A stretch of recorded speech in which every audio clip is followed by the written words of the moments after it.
All right. What's up, everyone? What's up? Welcome to Nicole's Accountability.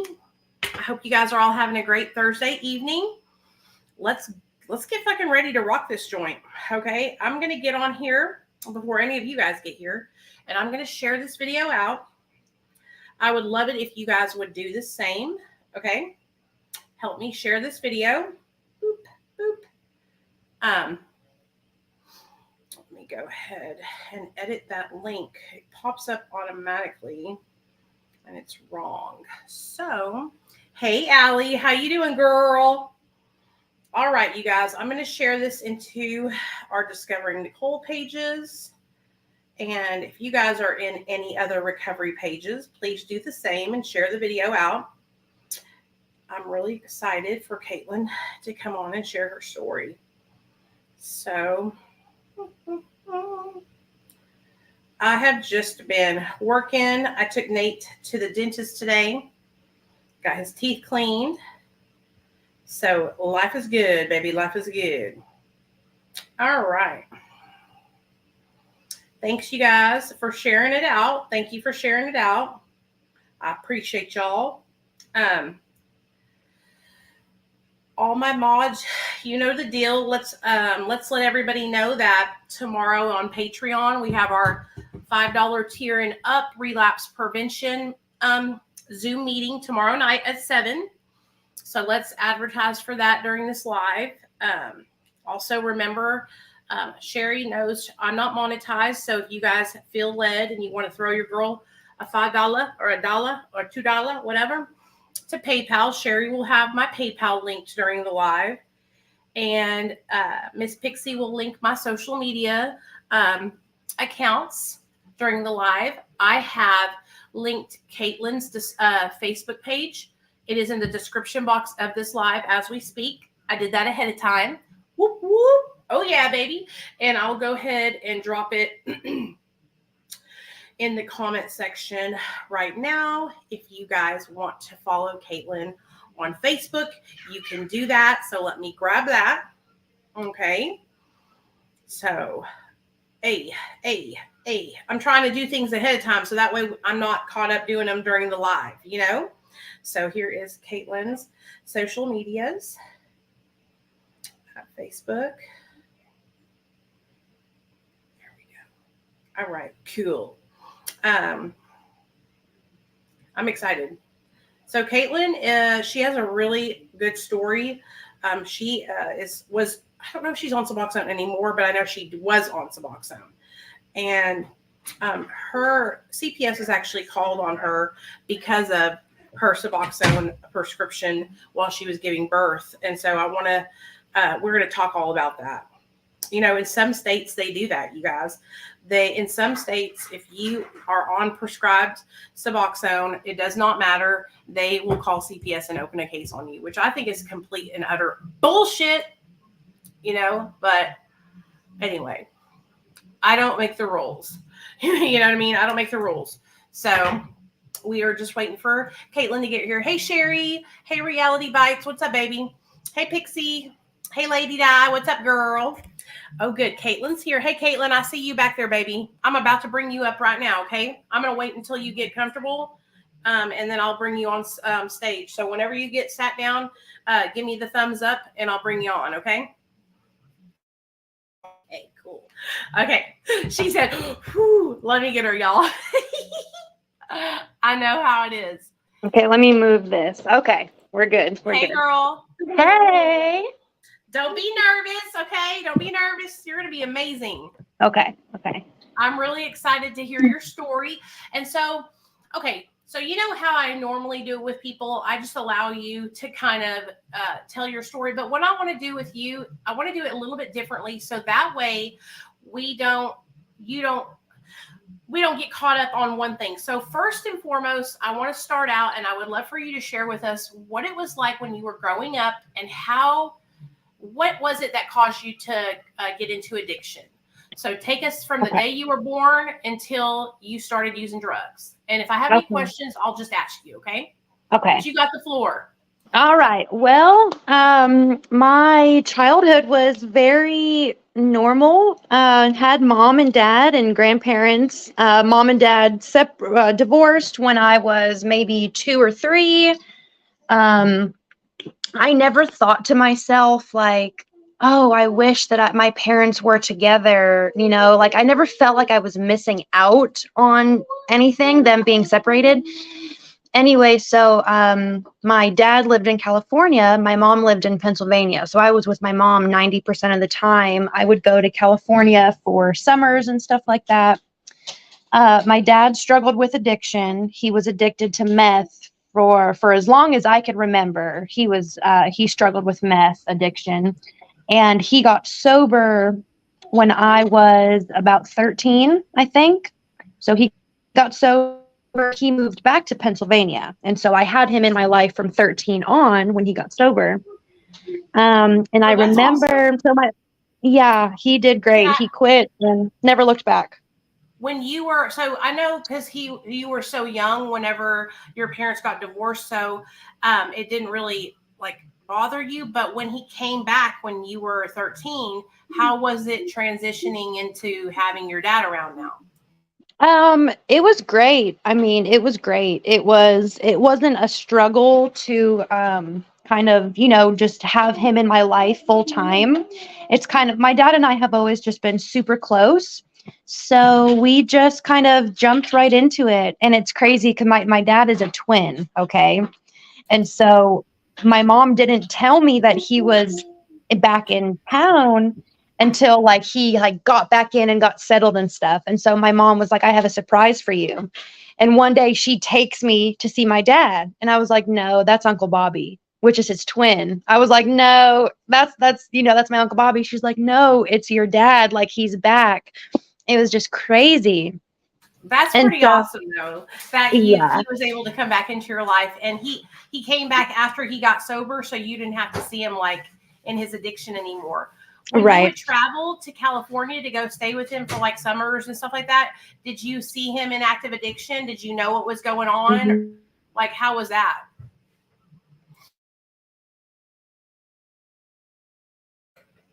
Oh, I think she froze up a little bit. She'll be back. Don't worry. Here. Will you shut that door? Hold on, guys. I'm going to have to bring her back on. She'll come right back on. I don't know if it's her Wi-Fi or what. Let me text her. They have that. You hear that TV in there, y'all? Them boys, um, them boys have their TV up really, really loud. So this is the only thing that sucks about doing it live, because sometimes our people's Wi-Fi or my Wi-Fi will be all shitty. So hopefully she'll be right back. I'm like, come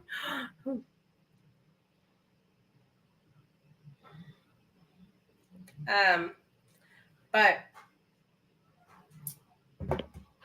see, when I was growing up as a kid, you guys know I had both my mom and dad. It's kind of like not cool that y'all are going back and forth when I'm trying to do this. I know. I apologize. I was getting this switch and I was talking before.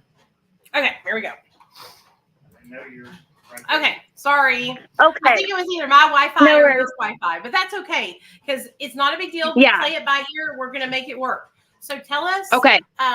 Did you know that your dad was using when you would go back and forth to go visit him? Yes, I did. So my dad, he has smoked weed my life. He's never hid the weed. He's always just been a pothead. He's always been a hard worker. He works great. So I remember him being up all night. And this is crazy too, like tying into my addiction. I'm going to get to like the crazy part of it. I remember him being up all night, and I remember his face looking gray. And I remember he would always ask me to bring him the biggest cup that we had, filled to the top with ice, and pour Coke in it, and bring him a handful of Tylenol. He said, bring me a handful of Tylenol, because he felt like shit, And so when he would be in his bedroom, if I came in there or something, he'd be like, get out of here. You know what I'm doing in here. Get out. And I didn't know what he was doing. But now looking back, obviously, I know now he was staying up all night. I would hear him talking on the phone all night.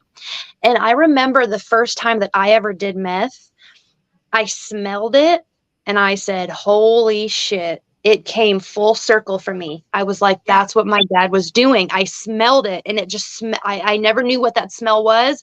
And that's what it was. Damn. And so, yeah, I it know was what he's talking crazy. about. Like when you say his face would look gray, like all the color would go out of my face when I would stay up for like a long amount of time. Or it's almost like I would get this like really bad extremities and I would have like splotchy red blotches all over my skin. And it was because of shooting up and being up and not having the circulation in my arms and my legs. I'm so glad that your dad did get sober though, because that's a huge accomplishment for him to get sober and to come back and be in your life. You know what I mean? Absolutely. And that's one thing that was always kind of, my dad was a functioning addict. If you want to say, he always worked. He always, we had a nice house, he worked hard. We had money. He always got us anything we wanted for birthdays and Christmases. It was just, he struggled with using, Yeah. And so when he first go ahead. Well, I was going to say, when he first got back into town, I remember how shitty he looked. And I just remember, like, that's how I remembered my dad, was him just looking just grungy. Not grungy, but just, skinny and worn out. Yeah. And it was so nice to see him sober up and just be great, Do you think because your dad was a drug addict that he didn't deserve to be around you? And I know a lot of people get upset with me when I say stuff like this, but just because a person uses substances doesn't mean they're going to be a bad mom or dad to their kid. It doesn't mean that they're going to neglect their child. It doesn't mean that they're going to molest or abuse or do any of those bad things. There's a lot of people who use substances who you would never even know. Like they have full-time jobs. They have good jobs there. But the one thing I do say about it personally for myself is I couldn't be the most present, best version of myself while I was on drugs. And so that's why I know I shouldn't have been doing that. And that's the one thing that I think about. But what do you think? Do you think because your father was on drugs that he didn't deserve to be around you? Or was he the kind of person who, made sure, like you said, you had food and he was always working? So how was that? No, I wouldn't say that. I don't think that he didn't deserve to be around us. I think it's a shitty situation because he shouldn't have been doing that in the house with us. Us as kids shouldn't be exposed to that. But what's the alternative? Just not see it all. I mean, is that what my mom should have done? Is just kind of closed that door until he got sober? I don't know. Yeah, it's a shitty situation. You're right. And the alternative is like you having to go into foster care or you never getting to see him again. At least you got to have him in your life and see him. And then because you were in his life, I believe that probably encouraged him to want to get sober. Yeah, I agree. Like, cutting off contact between him and you could have caused him to not ever get sober, and he could have like really gotten into a bad place. You know what I'm saying? And so it seems like it was a positive situation, and it encouraged him to change his life. So, okay, I'm going to stop interrupting. Yeah. Tell us how you got into using substances. Like, what happened? So,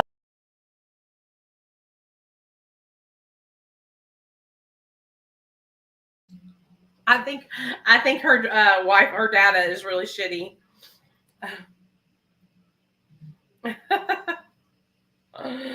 Your Wi-Fi is there. She is. I don't know if it's do you have really good Wi-Fi or no? I'm on my AT&T. Yeah, I have great service. Okay, I'm gonna mute myself, and it looks really good right now. So tell us what happened. How did you get into using substances? So it was the weekend before the first day of my senior year of high school. And my mother got my, she scheduled an appointment for me to get my wisdom teeth taken out. And I kicked and screamed. I said, no, I'm not getting my wisdom teeth taken out the Friday before school starts. I'm gonna go to see monk. I said, no, I'm not doing it. I went, obviously, I got my wisdom teeth taken out, and they prescribed me Vicodin. And I remember taking Vicodin and I loved it. I immediately fell in love. I loved it. It just felt so amazing and warm. And I had drank and stuff, with my friends on the weekends. I never liked smoking weed. It always made me sick. And so these pills was just like, oh my God, this is what I've been missing my whole life. And so I remember I would take more of my pills than I should. And my boyfriend at the time, I would follow on these Vic 5s, right? And my boyfriend at the time would be like, don't mind her, she's just high, she's overdosing on her pills. And it was just a joke, because that's not something that I just ever did. So it was almost like a joke, oh, Caitlyn's getting high. And so I remember after my prescription was gone, I'm like, dang, I wonder if I can buy these. I wonder if people have these for sale, And obviously they did. And so it was just off from there. I started buying pills off the streets, and it was always just Vicodin for probably 2 years. It was always just Vicodin. Well, I moved from Pennsylvania here to Oklahoma. I followed my freaking crackhead baby daddy out here because he went on the run. He went on the run. So I followed him to Oklahoma. I fucking sold everything in my house. I got rid of everything. I packed a bag and I'm like, I'm coming. And so I came to Oklahoma, and I got introduced to Opanas. Those those gray, tannish, pinkish color Opanas. And so I started doing Opanas, and I did Opanas for years and years. And so this guy that would drive us 20, 30 minutes out to get the Opanas, he would never get any. And I knew that he was an addict. And I was always like, why don't you get the Opanas from the money that you make from, the deal? Right. And he was like, because we go off and we go get some H after this. We're not wasting our money on Opanas. We're going to get some dark. And I was like, I would never, And so I remember one day we went to go get Opanas, and the prescription was all dried up. It was this dude that was sleeping with this big fat girl to get the Opanas. And something happened. I've totally been there. Only I was the girl who was sleeping with this 400, 500-pound dude. Girl, that's later on in my story. Trust me, I get there. And so anyway, so the prescription dried up. No more Opanas. And I was sick. I was so sick. And I'm like, damn, what am I going to do? And my guy, his name's Clapper, my guy that was doing all this, he's like, well, you can get some dark.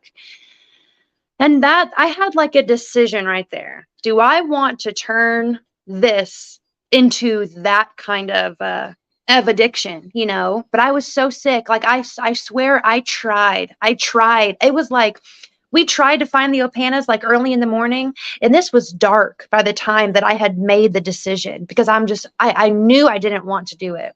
Well, anyway, we went to go get some dark, and I did it, and I shot it for the first time. And I had never shot anything before. I had always just sniffed my Opanas. Yeah. And so it was the first time I ever did it, and I shot it. And oh my God, it was like the Vicodins, that warm, delicious feeling. Yeah. Times a million. And I was like, oh my God. And so it was just from there, I just remember I was in love. When I tell you I was in love, the smell of it, the taste of it, when you would do the shot and you would taste it in the back of your throat, I fell in love. And so I did the heroin for a while, and I did every and anything to get my fix, you know. I'm gonna go in Yeah, for here because sure. Been there, my done that. I totally get it. The first time I'm I gonna ever did heroin, I shot it too. I had never shot up heroin. I had only shot up methamphetamine and Roxy's. mhm, And so yeah. when I shot it the first time, I really nodded out like almost instantly. And so they took video Yes. of me. All my friends took video of me and made fun of me because I was like, and the Yes. cigarette would be like hanging by like, and it had an ash like this long, An but it ash never that fell. long. I was like, Yes. oh. Oh, I remember. And it would feel so good. God, I hate to say that. I hate to say it felt so good, but God It's damn the it truth. fucking felt. It is. It felt It's the so truth. amazing.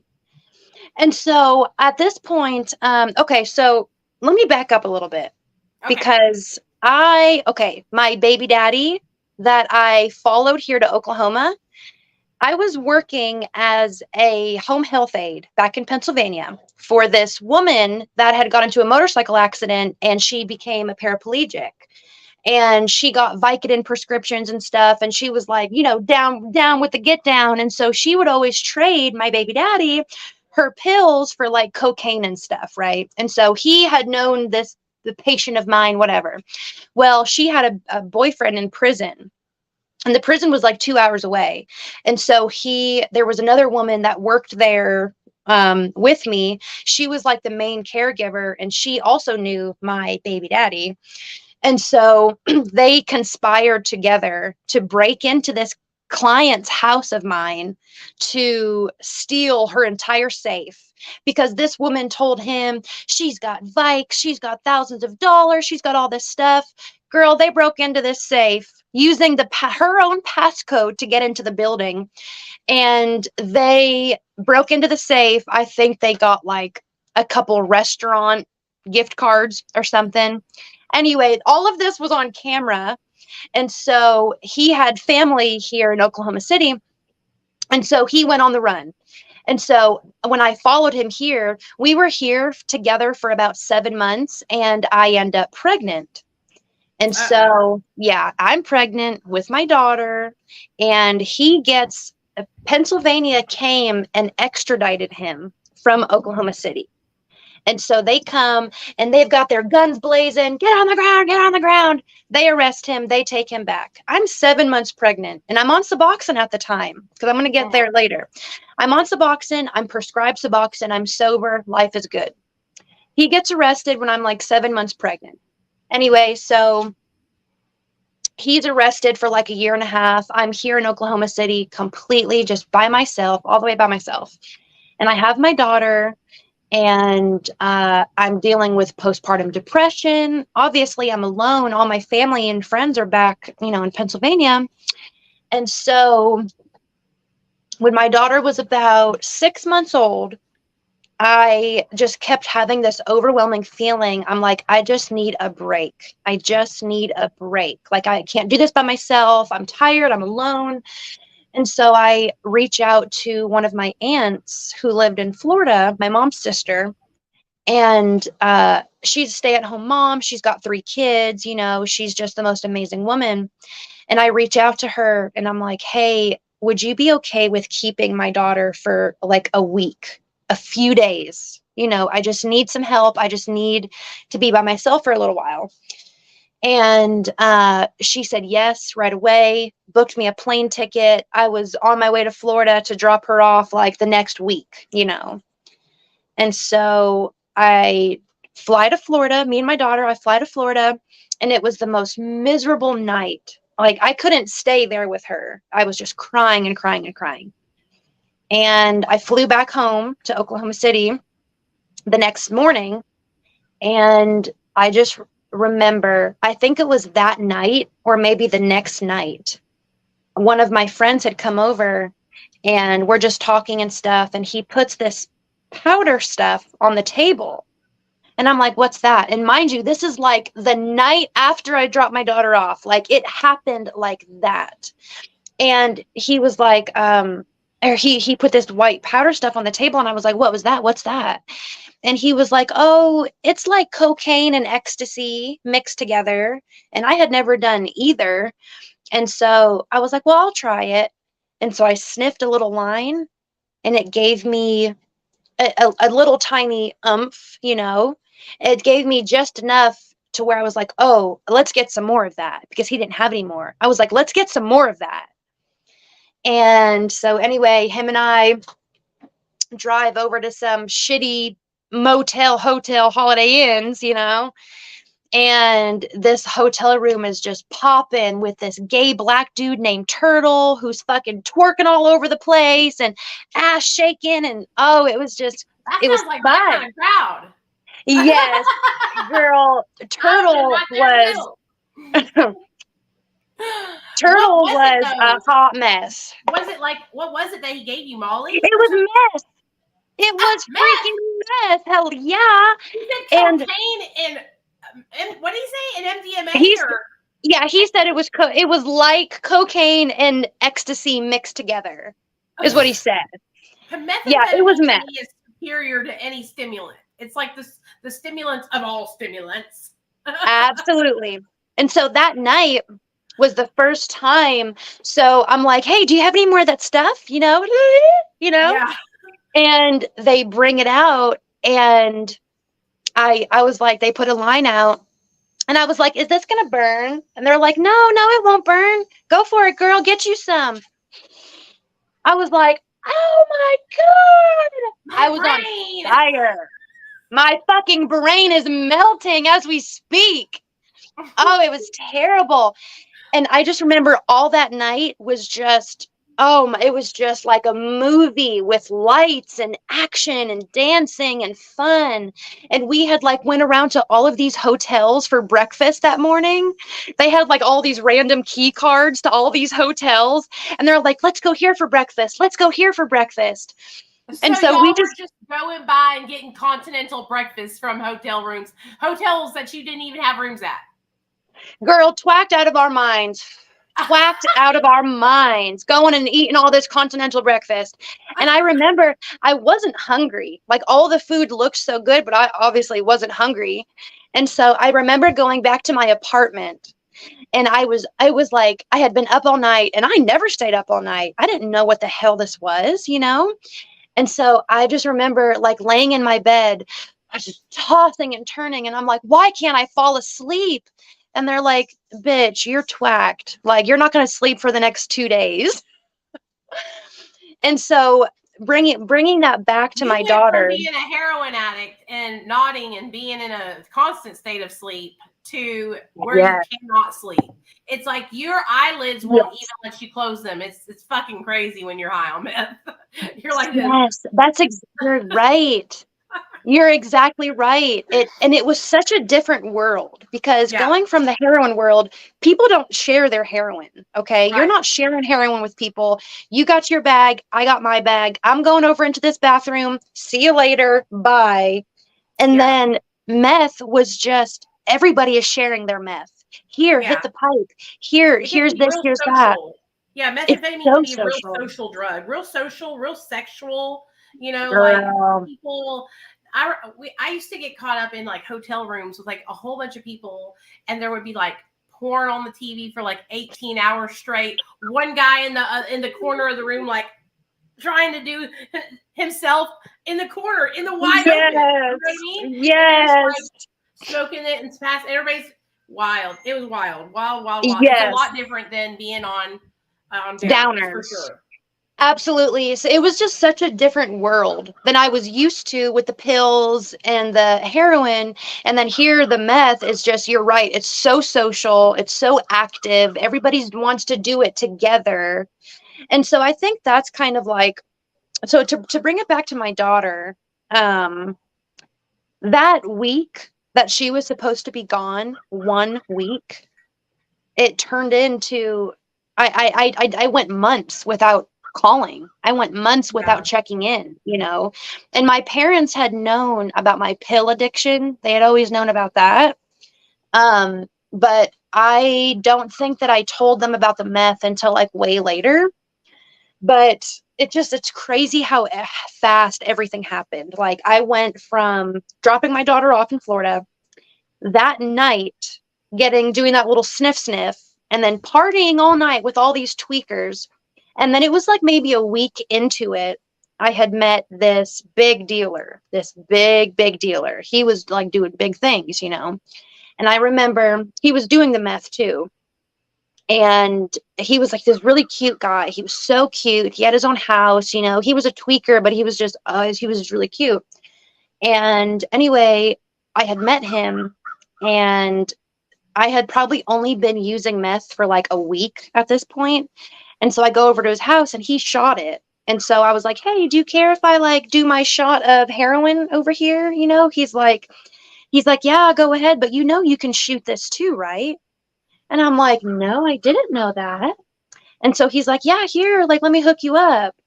And so he puts in 40 units in the syringe. And it was thick and nasty. And he was like, come over here, sit on my lap, because you're going to be a mess. Like, I'm going to have to hold you up. Exactly what was fixing to happen. That's why he wanted you to sit on his lap, girl. Girl, yes. Yeah. I'm so ashamed of that, but yes. Don't be ashamed. I had the same thing done. I had the same experience when I got shot up for the first time. But go ahead. I'm listening.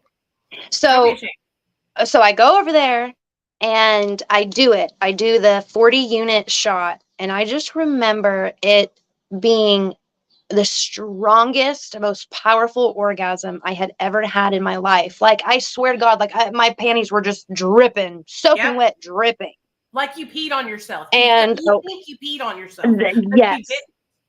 That's what happens when That's exactly how it felt. It felt so warm and so wet. Hold on just a second. Okay, buddy. Great job. Keep this door open so you're not hot. Yes, I just remember it just being, yeah, he listens to the radio in his dad's work van. Oh, that's cute. But yes, I just remember it just being warm and wet, and just, anyway, so I messed around with him for a couple months, you know, and that's I got on the needle bad then. After that, how can you not after that? Like, if you guys don't understand how powerful methamphetamine is being injected, like, this is how people get. This is what men do to women. They know that you're going to feel that when that happens. And so they prey on young girls, beautiful girls, and shoot them up. They want to be the first ones to shoot you up. They want to see it happen. And like, how can you not want that feeling again, over and over and over again? You think you can get that feeling over and over again. But what happens is, like, after I had that first experience, like, I never got that same kind of feeling when I shot up ever again. Did you? No, I don't remember another time that I even had an orgasm after doing. No, I remember, obviously it was powerful for sure, but I don't remember anything as strong as that first time. No. Yeah, me neither. And after that, I got bad off on the needle. Like, the only time that I ever was one of those like paranoid tweakers was when I was on the needle. And I just remember like barricading myself in my apartment, like pushing my couch up on the door, having my neighbor that I was also like sleeping with on the side. I also but he was sober. Like, he was like a good guy sober. So I'm like, can you come over here? Okay. I'm going to close the door, buddy. I just remember being like, can you come over here while I take a shower, please? Because I'm so scared. And he didn't understand, you know? Yeah. And so I just remember being so paranoid all the time. Like, so this dealer guy, the one that shot me up, he, I would call him because I would be so fucking paranoid and so twacked out of my mind. I remember, like, I would call him and I'd be like, they're coming. They're downstairs. I can hear them. They are after me. And he would come over as fast as he could. And I would be like, they're behind us. They're behind us. Go.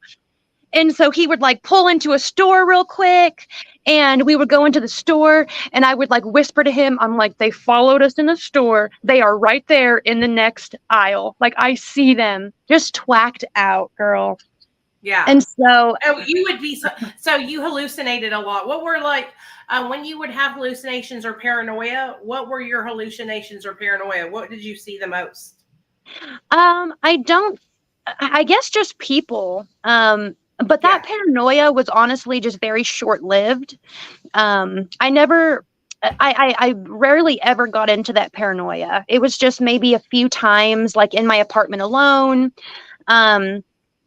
But it wasn't like a normal thing for me to get paranoid like that. And so after I lost my apartment, because obviously I lost my apartment, you know. Yeah. I lost my apartment. Right. I lost my car, and I got with this guy named, oh, it doesn't matter what his name is. He was just a horrible, horrible person. And I remember him. He was a big meth head too. Like, he was a terrible meth head. And I just remember him telling me, he's like, you need to get off the needle because it's turning you into a fucking psycho. Like, in this big meth guy, like, he's been doing meth forever and ever. For him to tell me that, you know, I'm like, yeah, maybe you're right. And so I quit shooting it up after that. I didn't shoot it. I just smoked it and did hot rails and sniffed it and stuff like that. But mostly I just smoked it after that. And so now I'm with this guy, the guy that told me to stop shooting. He was the devil. I mean, the fucking devil. He would beat the shit out of me. Like, he would just beat my ass to a pulp. And he would cheat on me all the time. And he would bring these girls over to the house. And, you know, it was just such a disgusting relationship, if that's even what you want to call it. It was just disgusting. And so I would leave him for a while, you know, I would sneak out of the house and run off and, you know, be gone for a while, and then I would come back, and that went on for about 2-3 years maybe. And so after him, after him, I met one of my good friends, Anastasia. You actually remind me so much of my old friend Anastasia. Through one of my cool ass bitch. Yes, I loved her. God, I loved her so much. She was dating this guy who had this brother, and he was like 45 years old, and he was like tatted from head to toe. And it was just such a weird fucking place to be. But anyway, like, I was with him for a while, and, you know, we would just do drugs and have fun. And then after that, he had this friend. Okay. He had this friend who was my age. Okay. And his name, it doesn't matter what his name was, but I remember he was outside one day, and like, me and the old dude like drove past him to like, so he could pick something up from him real quick. And I just remember, like, the first time I saw him, I was like, oh my God, who is that? Like Yes. a Little Mermaid or something. Seriously, I'm like, who is that? And so it just so happened that him and his girlfriend were breaking up at the time. And of course, they moved into the house that we were staying at, you know, so we would get to spend time together and stuff. So we end up together. Okay. And I always call that relationship like my puppy dog love relationship. You know, we were twacked out of our minds. We weren't working. We lived with his fucking twack bat mom who had him on drugs since he was 12 years old. Oh, that's so sad, man. That's so sad. That makes me so. That's the kind of shit that pisses me off. Like, when I hear about people whose parents like gave them drugs and stuff like that. That's like one of my big pet peeves. You know what I mean? Like, you can be fucked up, but you ain't got to fuck your kids up. Yeah. And that's exactly how they were. Like, they were obviously like best friends, you know, and she had done meth for her whole life. And then she had 3 boys, him being one of them. And the other 2 boys wanted nothing to do with her. But my ex-boyfriend, he started using when he was like 12. And so they just ran the streets together. Him and his mom just ran around together, using together, you know, being homeless together. Yeah. So I call that relationship my puppy dog love relationship. We were just like infatuated with each other, and it was just puppy dog love, you know. We were young, we Yeah. were high, it was just puppy dog love. And so we were together for a while, and then he went to jail, and then I met my husband. I met my husband through his mom. Actually, what's weird is I was dating the son, and my husband at the time was dating the mom. Your husband, and this is your husband now, right? Yes, girl. Yes. Yes. And so we moved into my husband's house. And anyway, he goes to jail, and me and my husband always had eyes for each other. You know, he was just so handsome.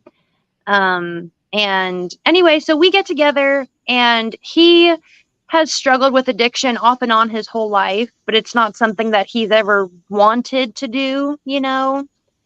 And so him and I decided to get sober together. And so we got sober, and we had been sober for a while, and we get pregnant. And so I'm pregnant with my son, and him and I get married. And a week later, we have our son. A week after we got married, we had our son because he came 3 weeks early. Oh, wow. And so now, mind you, I was prescribed Suboxone during my pregnancy with my daughter. Okay. Mhm. The whole time. And I had my daughter, never even heard of CPS, like never even heard of them, you know. I have my daughter, everything's fine.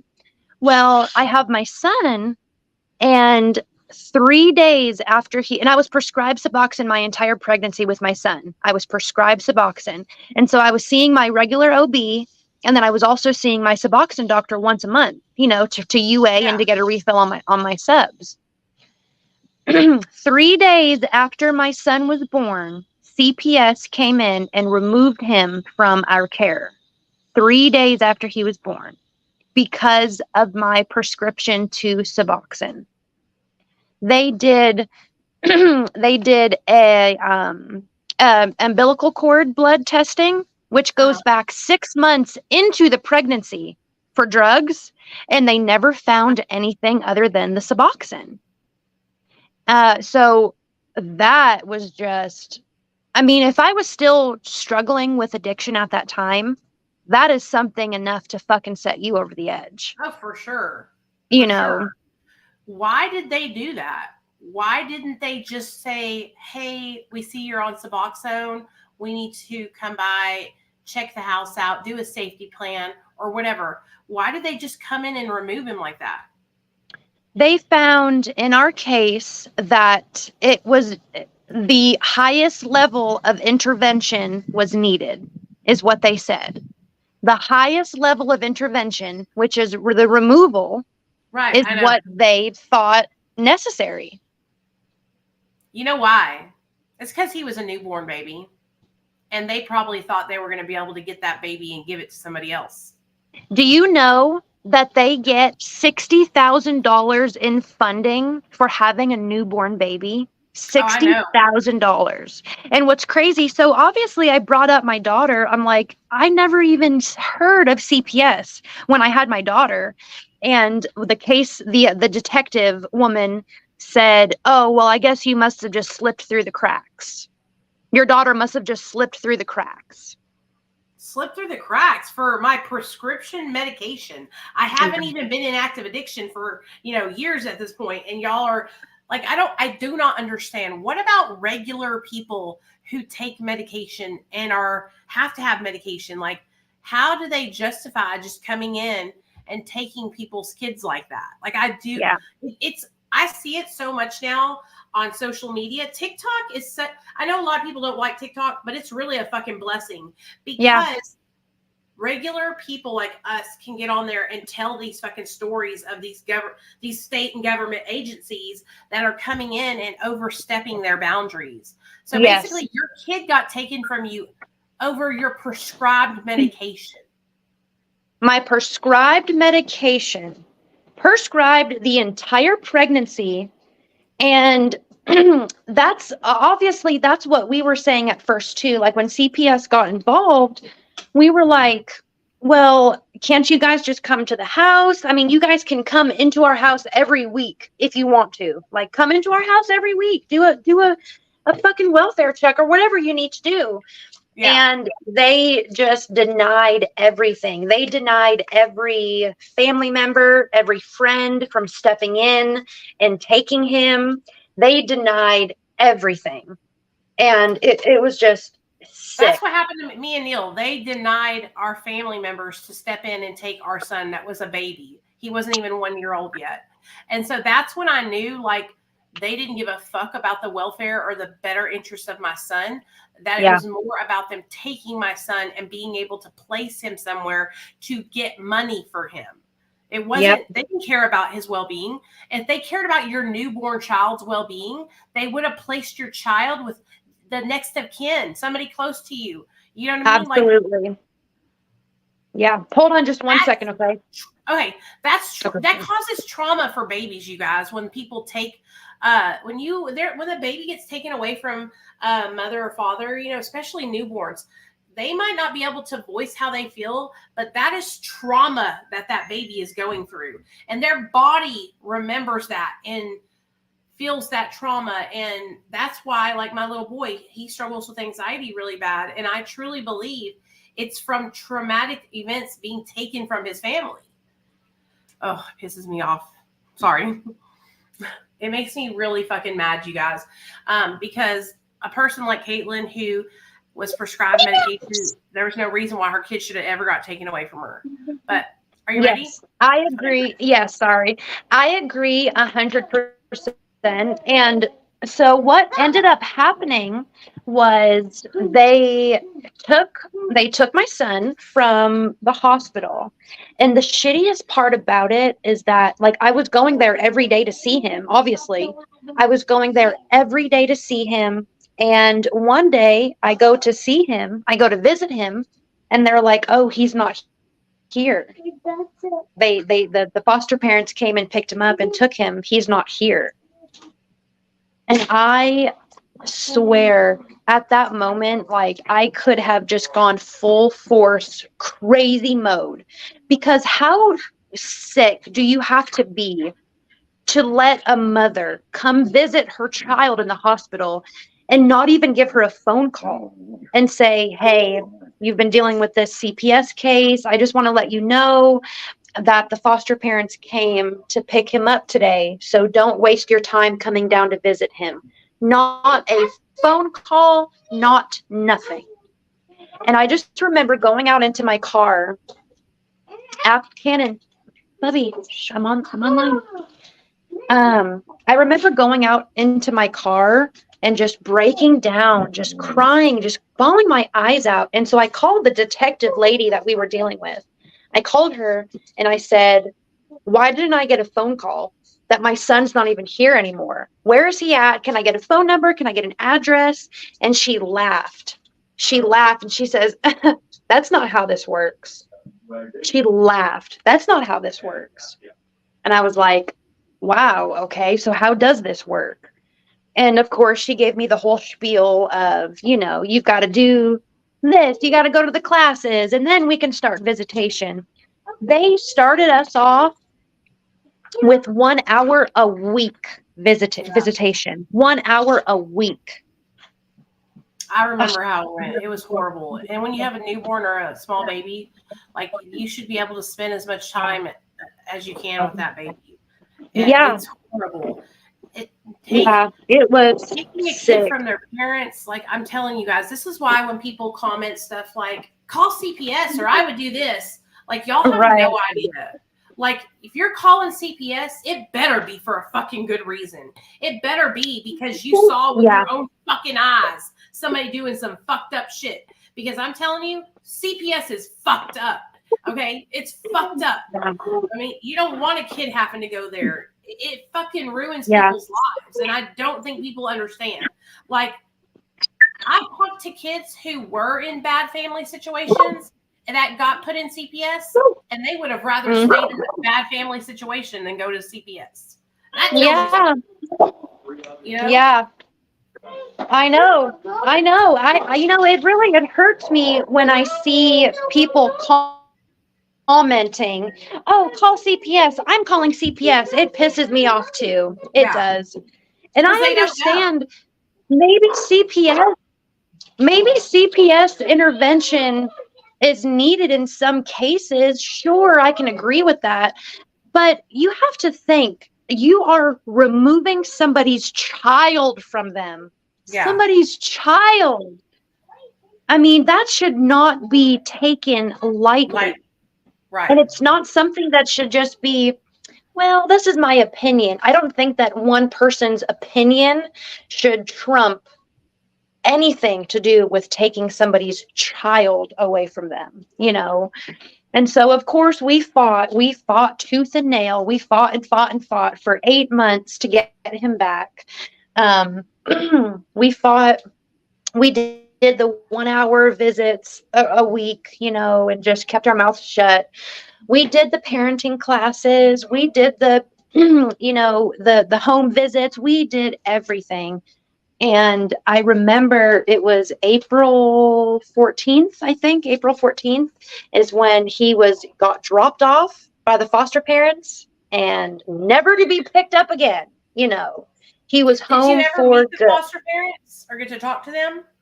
Oh, yeah, you know, it's crazy. Yeah, we did. We got to meet them, and we still, to this day, we go to the same church as them, and we still do a community Bible study group with them every Wednesday. So Every they were single good Wednesday. people. They were, and that was our number one prayer. Like, okay, he's not coming home with us. We can see he's not coming home with us. And so, we just prayed that he just go to good people that are going to love him and care for him and ultimately want restoration of our family. And Yeah. not because, you know, you can find good people, but, you know, they might have ulterior motives of wanting to adopt your child. And Yep. so from day one, the foster parents were always on our team. They were always, you know, their number one goal was restoration of our family. Yeah. And so, yeah, they were fantastic. We, you know, we would go over to their house and they would invite us over for holidays. And we really could not have asked for better people, you know, to have our son at the time. And it's crazy because even still now today, we are just great friends with them, you know. That makes me happy. That's how I'm not friends with the foster parents anymore, but that's how the foster family that had Nathaniel was. They were very kind and they wanted to see us reunified with our child. Oh, that's good. And they actually ended up getting pregnant while they had my son. They had never had kids before. And they had a little girl that was 4, and they got Nathaniel when he was about to turn 1. And they ended up getting pregnant when they had Nathaniel and the little girl in their care. So they were really young, like 20-something-year-olds. And I remember when I went to pick Nate up from school one day for a weekend visit, he was calling his mom. And I remember she was so good. She was like, "No, remember, you call me, da-da-da-da." I can't remember the nickname she had or whatever. Mm-hmm. But I remember how scared I was whenever I heard him calling her mom. And my son wasn't gone he was gone like 10 months, I think. Yeah. And back at the house by the end of those 10 months.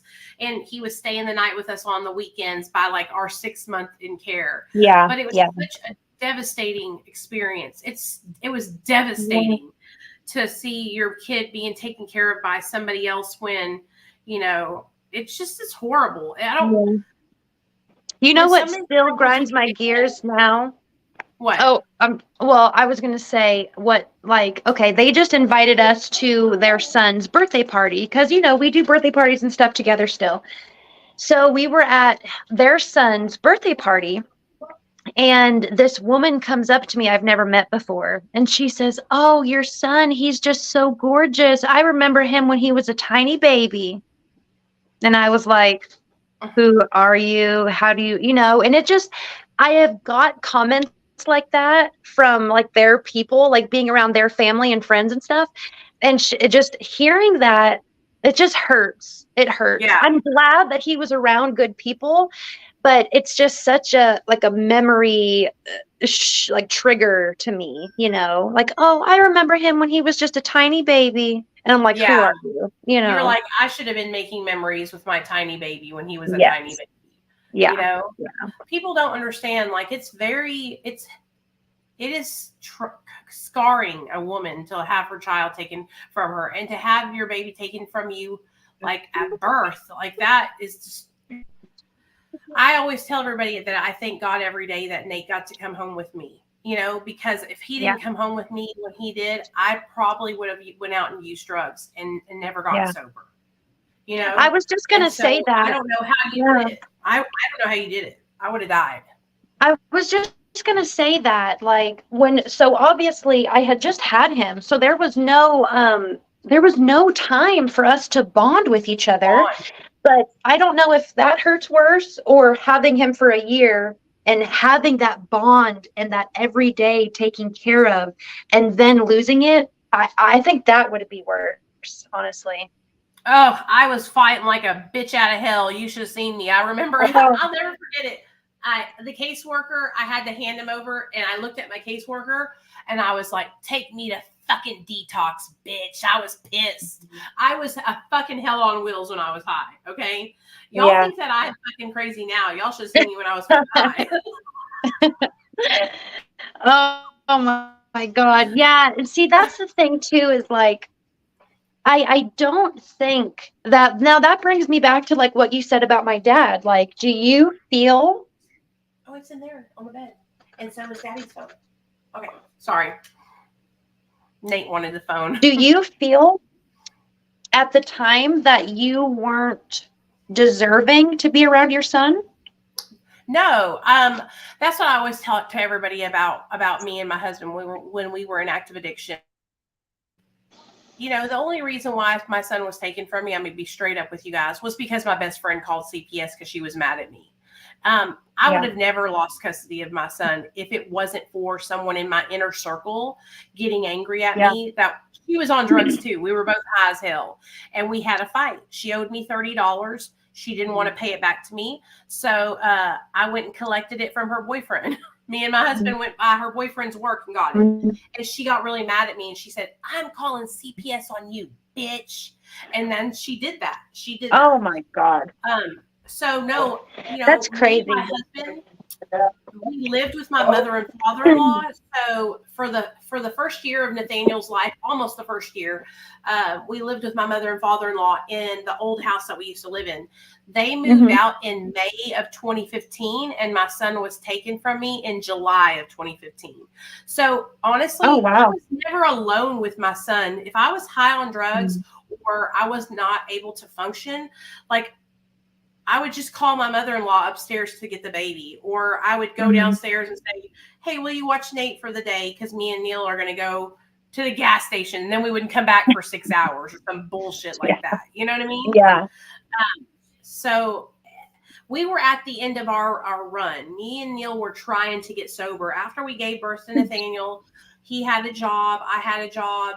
I was managing at McDonald's. I think I had an assistant manager job there. We were trying to work and be parents, but we just really struggled with getting that sobriety and maintaining it. So we kept relapsing. You know what I'm saying? Well, I think also, you guys had, I don't want to call you guys had, and you guys kind of, I think, and a curse that you guys kind of lived with his parents, Oh yeah, it was a blessing because and a curse. you knew that you always had. Yeah. We always had her to fall back on, so it was kind of like it like enabled me to stay getting high, because I knew I could go out and get high and not get in trouble and not fuck up my life, because my mother-in-law was going to be there to watch my son. And so, the way it happened was my friend got mad at me, like I said, but when Nate got taken away from me, we petitioned the court for Nate to go to his Gigi, my mother and father-in-law. And they lived in this brand new, like, nice house. And they wouldn't let my son go to his grandma and grandpa's. It was so weird. And that's when I realized that CPS doesn't care about the better interest of your children. They care about what they want to do. And if you have a worker who's on a power trip, who wants to do what they want to do, they're going to make that decision. So like, it could have gone differently for you. You could have got a worker that was like, oh, we're not going to take her kid from her. We're just going to put a safety plan. It's like the luck of the draw. There's no like dead set rules. And that's what fucks it. That's what makes it so fucked up. You know what I mean? And that's what I said earlier when I said I don't agree with one person's opinion, because there's no rules. It's one person's opinion on how they're looking at the situation. And so when we had our detective, I will always remember her stupid name, Andy Frisbee. And she was a bitch. Oh, I hated her. I don't remember the first one I had because she quit her job after 2 weeks. Took my kid and then quit. Oh, wow. See, our detective, she worked in the, she worked as like a cop or something. So she was just a total bitch, power tripping bitch. And she would come in and she would just ask the most vulgar, disgusting questions. And she would her job was to dig up every dirty deed my husband and I had ever done. That was her literal job. And that's what she did. She came in and she asked us questions about our, like, when did you start using? There's just a terrible, not just that. I can't think of any of the questions, but just terrible questions. You're supposed to not say shit, just so you know. I didn't know that. And I'm sure you didn't know that either. And all of my answers were incriminating myself. Yeah. You give them all the answers and then they build a case on you with your own answers. Yes. I didn't know that, but my husband did. So my husband wouldn't answer any of their questions. So they built a case solely on the questions that I answered because I thought that they were coming to help me. But that's not what they're there to do. They're not there to help you. Believe that. No. Don't answer their questions. Tell them to get the fuck up out of your fucking door. Tell them to kick rocks. Slam the door in their face and get a warrant. Bye. Yeah, I know. I if I could go back and do 100 things different in that whole thing, I would, So the detective lady was awful, but our caseworker was fantastic. Nobody at DHS, except for this detective woman, nobody at DHS agreed with what was happening to our son. Nobody agreed with it. They thought that it was just totally overboard of intervening, Yeah. And so our caseworker was so cool, she would try to help us as much as she could. So this is the craziest part about it. I'm going to tell you about our New York Times story. Oh yeah. Tell us. So I have always been very vocal about our situation, about what happened with DHS. When I say DHS, that is the Oklahoma City office of CPS. Yeah. So I have always been very vocal about what happened with us. And so I made a comment on TikTok on this video maybe 2 years ago. I make this comment basically saying like the gist of what happened of Cannon taken from us because of the Suboxone. So I get this message and it's a journalist and she messages me and she's like, hey, I'm writing a story on women and families who have had their children who have had intervention with CPS due to Suboxone. She was writing a story on it. And I was like, oh my God, this is my time to shine, like what I've been waiting for. And so I call her and her and I talk for hours. Okay. Her and I talk for hours and hours. I tell her the entire story from start to finish. And she interviewed probably 30 some women, I think, but she only chose, I think, 4 for the actual story. And our story was one of the 4 that she chose because of just how ridiculous it was, you know. Because it is ridiculous. And so, Yeah. you know, she gets, yeah. And so she gets all of, you know, I send her all of the paperwork from, you know, DHS, and her and I go back and forth forever. So finally, just a few months ago, she messages me and she's like, hey, I chose your story. We're going to do a photo shoot of you and your family for the New York Times. And so they hire a photographer. The photographer comes and spends the afternoon with us. And hold on a second. I think her boyfriend or her husband's home. But like, can you imagine being prescribed illegal medication and then having your newborn taken away from you because of that? Like, she had a baby before that, you guys. Her daughter was born when she was on Suboxone, and then she has a little boy later on, and her baby gets taken from her. So that's where we're at now. Go ahead. Yeah. Okay. So the photographer comes over to our house and spends a few hours with us, and she was so amazing. And she takes a ton of pictures of me and my husband and my son, and she takes a bunch of pictures of us. And it was awkward because, of course, when someone has a camera at you, you want to smile like, geez. Yeah. And she said she was going for a total different look with these photos. Candid, like when y'all are like in the moment and stuff like that. She wanted us to be in the moment, but a lot of the photos, she wanted us to be just kind of like almost a sad look. She wanted us to look sad because of the volume of the story. You know, this isn't a happy story. I mean, it is because we got him back, but the intensity of the story. And so all of the pictures were like, you know, that must have been hard to not smile. It was. I would have been. But she made it so.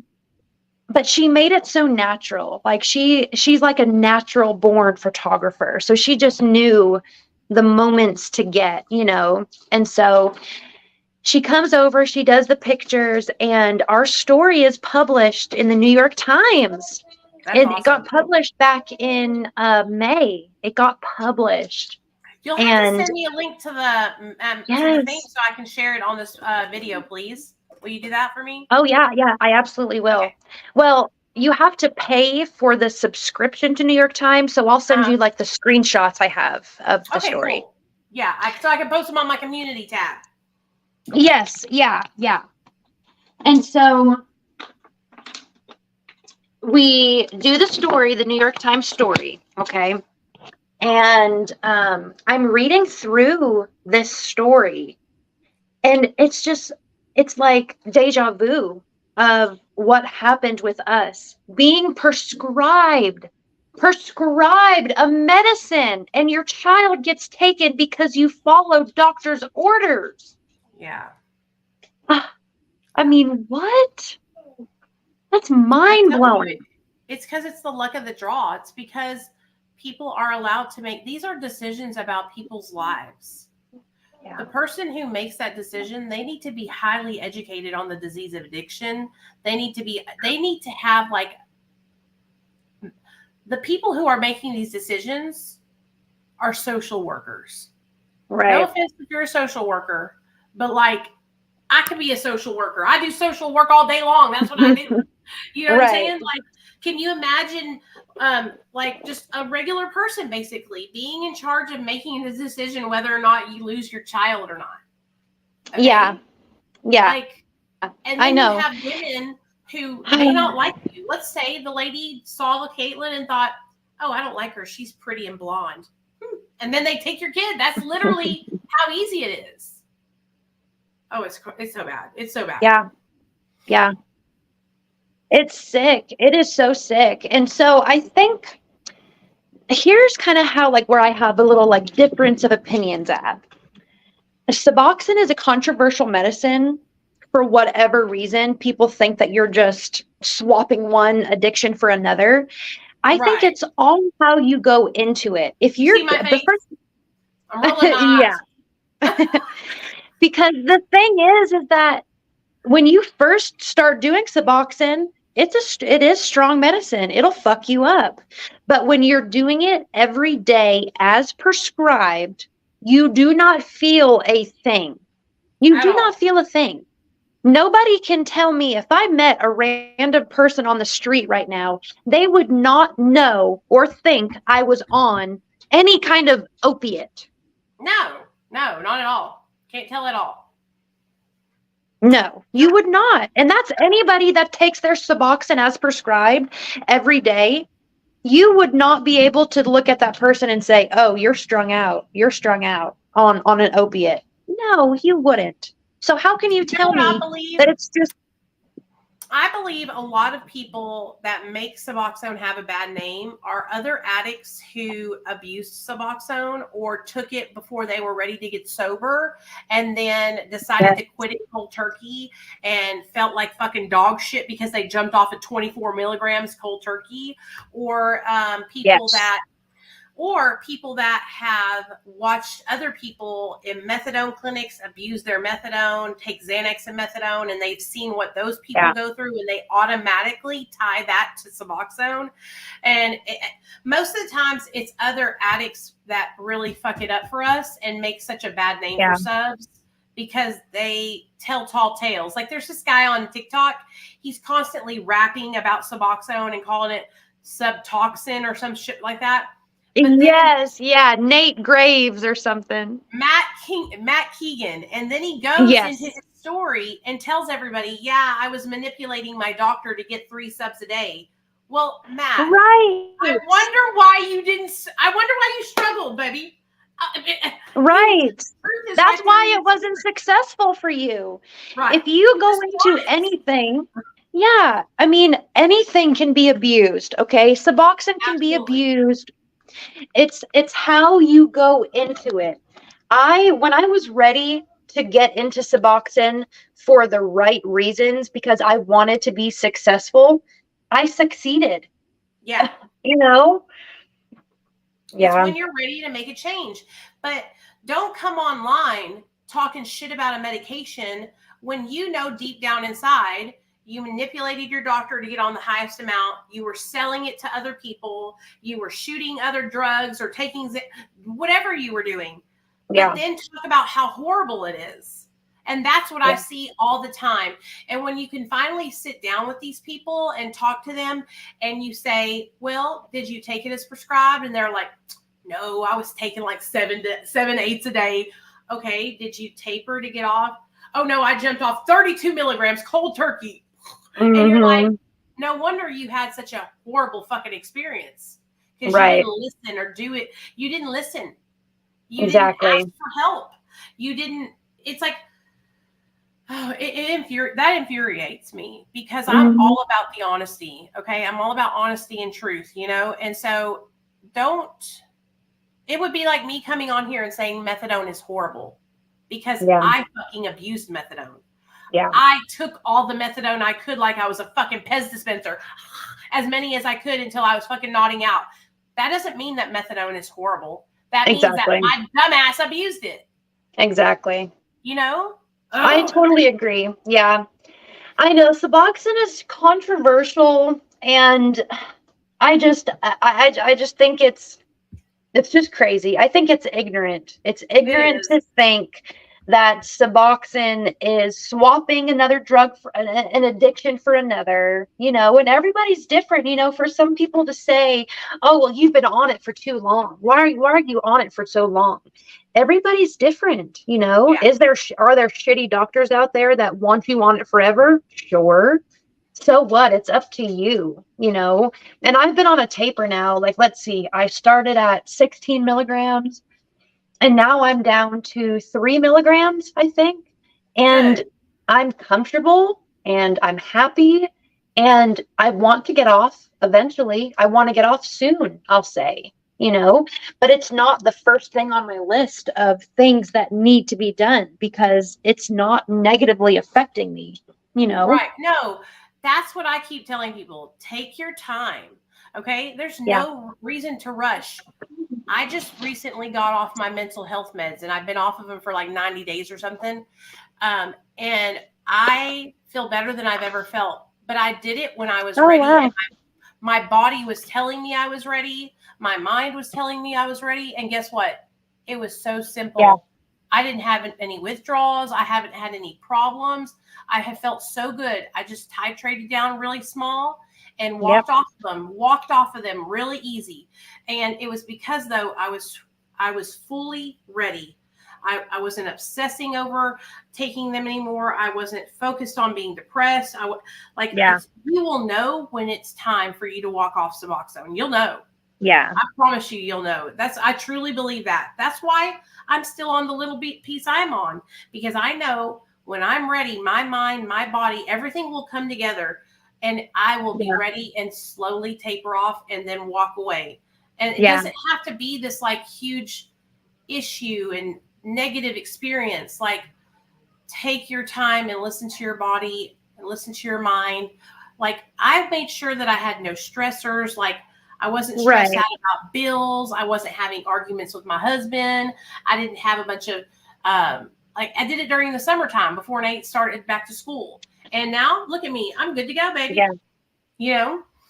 Yeah. So yeah. you don't worry about what anybody says. If people are trying to push you to get off in your, like 3 milligrams is not, you're doing great, girl. That's really great. You know what I mean? Just take your time and go super slow. Just hang out.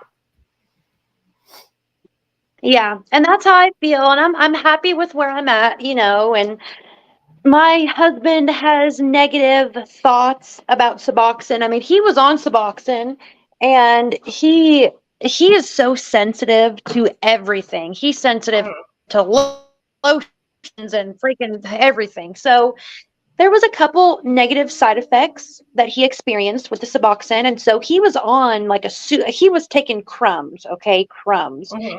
And so he just gave it up cold turkey. Like maybe a year ago, he just gave it up. He went through the withdrawals, gave it up. He's done.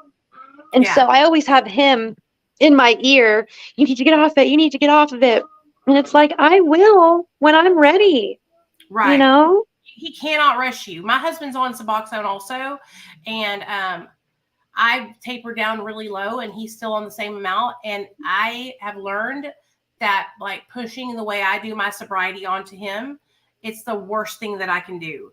So I just let him be where he's at. Like, if you're staying sober and you're taking your subs, like, your husband just needs to let you be where you're at, because just because he was able to get off and he feels better and that's what he's happy doing doesn't mean that that's what's best for you. You know what I mean? Right. But when we're husband and wife, we like want our significant other to like come with us and do what we're doing. I know I was the same way with Neil, but it was causing harm to him when I was doing that to him. So I hope your husband will hear that and know that he needs to just love you and support you where you're at, you know? Thank you. Yeah, we can. Yeah, I totally agree. I mean, there's a few things. I think the number one, if I had a complaint about Suboxone, I think it would be just the lack thereof, the sexual desire, you know. I just do not have a sex drive at all on Suboxone, you know, and it's hard, you know, but I guess there's other things I can do. I mean, the lower you go, the better it'll get. If you can get a little bit lower, get a little bit lower. I'm telling you, girl. And I had a whole live where I talked about Suboxone and sex, and I went and got a toy off of Ulta, a little vibrator, girl, and I started getting to work. Yeah. I got my husband all in the mix, and you can ask him. We did this whole live about Suboxone and sex, and it was so graphic and so wild, but I was honest because I was having the same issues too, and I thought that my husband wasn't attracted to me anymore. And he was having the same issues that I was having. So we sat down and we talked to each other about it openly without being embarrassed or nothing. And that's when I realized, like, he's having the same issues I'm having. It's not that he doesn't want me. It's that he doesn't feel it. It doesn't even turn on. It's like, and that's exactly how I feel. Yeah, like, I'm attracted to my husband. Obviously, I want to have sex, It's just not there, you know? And Yeah. I know it's from the Suboxone. I know that that is a negative side effect from the Suboxone, you know? But of course, there's other things that I do. I mean, I got some skimpy lingerie, you know, offline.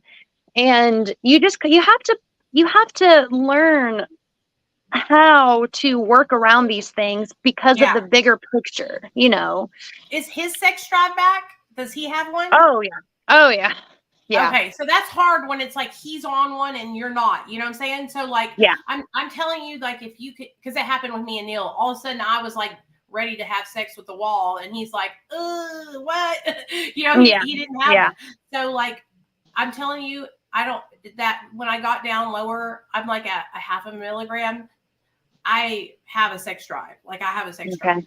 but I use things to help to get me to be there even more. Do you know what I'm Yeah. saying? Yeah. And I literally went on the makeup Ulta, Ulta, you know, Mhm. the makeup store, and type in vibrators, girl, and watch. You're gonna see all these fucking things come up. So I was just sitting there on the makeup store, and I ordered this one, I ordered that one, and then I started using it, and I was like, "Damn, this is the shit." Mhm. And my husband was like, "Okay, I can get into this." And so we like Yeah. started working with each other. You know what I mean? And when you have kids, it can be difficult I because was just gonna say, yeah. our babies want to climb up in the bed with us and sleep with us at night. And we're trying to have relationships, and we're also in recovery. So we're coming from being wild and sexual and active addiction Yeah. to being afraid that our husbands or our wives don't love us or they're not attracted to us anymore, and not having those feelings act like they normally used to, then having the kids jumping in the bed and you don't Yeah. have any privacy. And so Yeah. it's like we have to work together to make time to be with each other and make Yeah. these things happen. You know what I mean? Absolutely. And that's a big problem for us too, is that he's little one is always in the mix, always there. And so the only time the only I will find it. I'm almost done. Okay. The only time that we ever like really find with ourselves is like, hey, he's in there watching his tabby. Let's sneak off real quick and bada boom, bada bam. And Yeah. it's like we have to make sure that we are making time when he's in bed because he doesn't sleep with us. We've, you know, co-slept. Good for you. Yes, we don't co-sleep. We have once in a while, like if he's sick or something, but no, we do not co-sleep. And so it's perfect, you know, he's in bed. We have to make time for each other now. It's, you know, Yeah. you worked all day, I worked all day, we're tired, whatever. We have lost that spark in our relationship for many reasons, you know, but yeah, you just have to work together You and can get it find, back though by yeah, making the date nights. Like Friday, every other Friday is the date night, no matter what. You don't go back on it and make it happen. I promise you, because I felt the same way with Neil. I would cry because I felt like he and I didn't love each other anymore, but it had nothing to do with that. It's just, these are like regular marital experiences. And there are even times 1,000 though, when you're somebody that has struggled with addiction and is insecure, you know what I mean? So yeah, y'all can get the spark back and y'all can be on fire. I promise you, because yeah. me and my husband have been able to get our spark back and communicate with each other. It's all about help you. I'll send you all my tips and tricks. Okay. All right. Good. I need them. Your Yes. husband's gonna open your phone and be like, "What the hell?" I know. What kind of dirty stuff are you in here doing?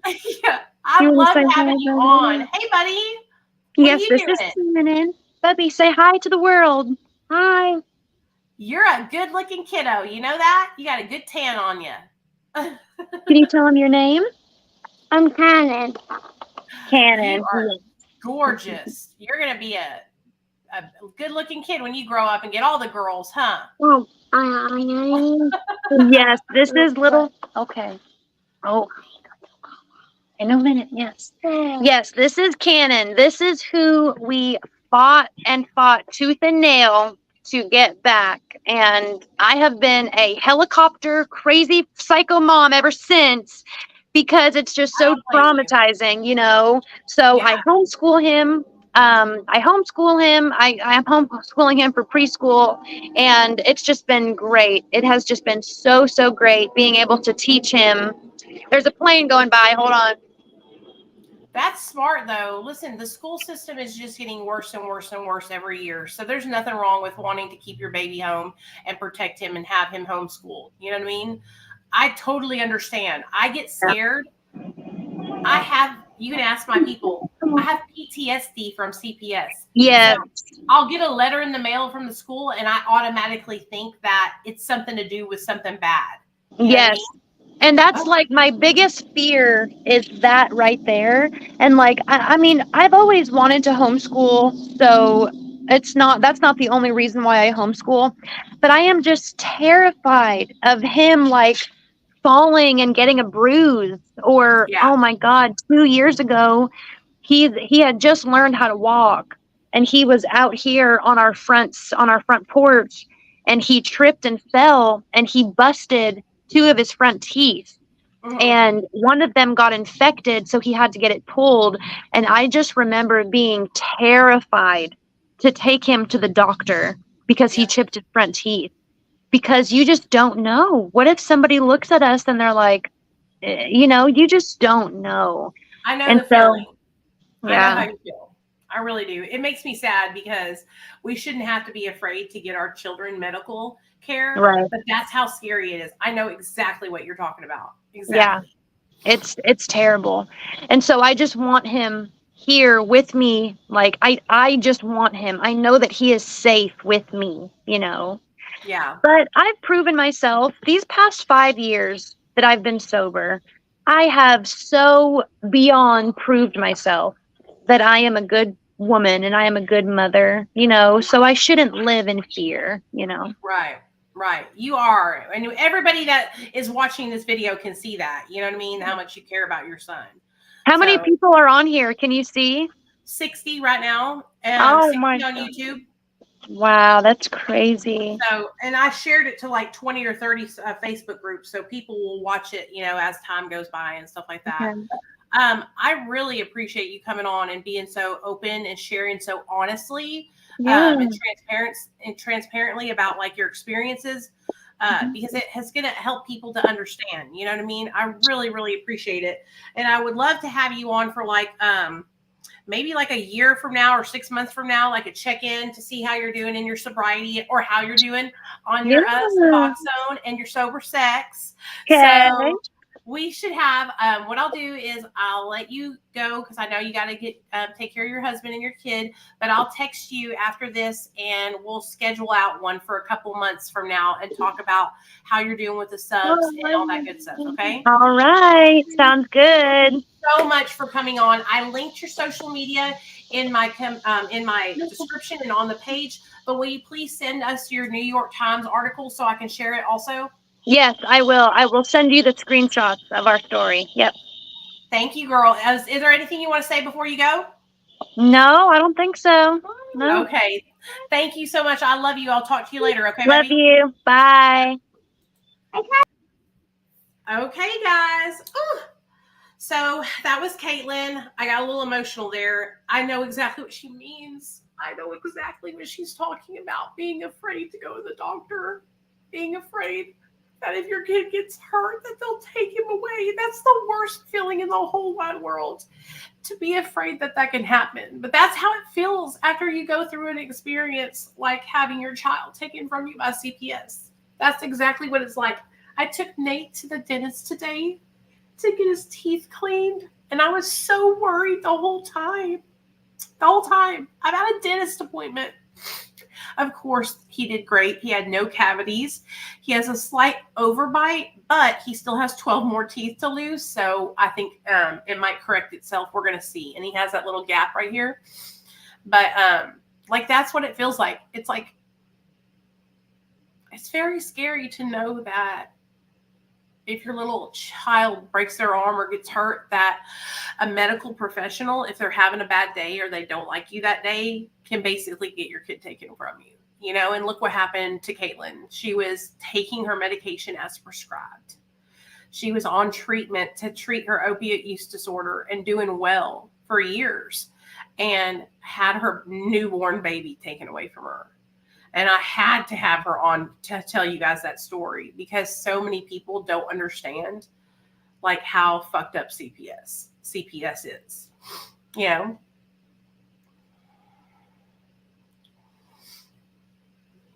I was born and I get so scared when she's sick and has to go to the ER because up here where I live, the ERs are known for calling CPS. I love you, girl. Ash, I love you, girl. Violet's mommy. So sorry, I'm gonna get a little emotional, but I know a lot of you guys know what I'm talking about. And also, you know, I'm just grateful that Caitlyn came on and shared with you guys transparently like how drugs made her feel, because you know a lot of people wonder like how could you get addicted to heroin, how could you get addicted to meth? Did you hear how it made her feel when she got shot up with it? That's how you get addicted to it. And that was my exact experience with methamphetamine and heroin, was that it was so euphoric that I was chasing that high into the gates of insanity and almost death. I would do anything to get that feeling inside of me because I was so trapped in a sense of like not loving myself, being insecure, wanting to change the way I felt, that I just wanted to feel that feeling all the time, you know? So I hope you guys enjoyed tonight's live stream. I know a lot of you guys are either on MAT, Suboxone, or methadone. And so Monday, Sean is going to come on with me and we're going to do the third episode of his story on Monday at like 4 p.m. Central Standard Time. So 2 p.m. California time. I'll make a reminder for you guys on it. But then we're also going to start our podcast, me and Sean. It's going to start on Halloween night. And we're going to wear costumes, motherfuckers. I might dress up as JK. Would y'all die if I did that? Anyway, it's going to be amazing. So be on the lookout for that, okay? I also put up a story time. Hey, Matt. Love you, baby. I put up a story time about my methamphetamine hallucinations for you guys. It's like a bunch of videos I put together from TikTok, so it's kind of like weird, but you'll see it. It's on my channel now. But I hope you guys enjoyed this live stream. And next week's live stream on Thursday will be Matt Trauma Mama, which is Jess. Matt Trauma Mama is on Suboxone, and she's cool as hell. So I can't wait for y'all to hear her story. But that's who we got in the lineup for next week. We got Monday, Sean. And then Thursday, Matt Trauma Mama. And then tomorrow night at 7 o'clock, me and my patrons that are in the $5 tier and up are going to do a relapse prevention Zoom call. So y'all can jump on a call with me and we can talk about things that you guys might be struggling with. So if you're a part of Patreon, I'll see y'all tomorrow night at about 7 on a Zoom. I got the link in there and everything already set up. So you just got to click it tomorrow at 7, okay? And I'll see you guys in the morning after I drop Nate off from school because we'll do a Ride With Me live stream, okay? Okie dokie. I love you guys. I got to go pee like a racehorse because I've been drinking this damn water bottle. So I'll see y'all tomorrow morning for our Ride With Me live. All right? Love y'all.